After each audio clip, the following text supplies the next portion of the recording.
Welcome to the Slop Temple. We pray this video helps. You start by making pairing reliable. Charge the Crusher ANC 2 above 20% so they won't drop mid-process. Once done, power them off if they are on, because you need a fresh pairing window.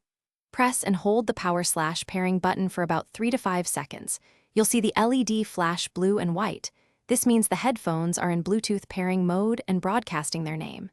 Now, make sure your phone or laptop Bluetooth is open and searching so you can locate the device immediately. You now move to your source device and open Bluetooth settings. This is where the connection happens. Once the Crusher ANC2 appears in the available devices list, tap its name to start pairing.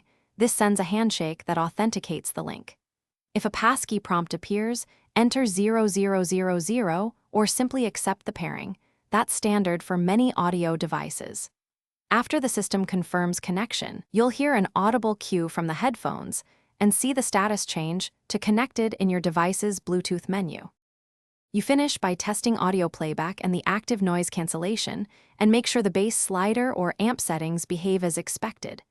If music plays and controls respond, you're done. If pairing failed, reset the headphones, power off, then press and hold power plus volume down for about 10 seconds to clear Bluetooth history.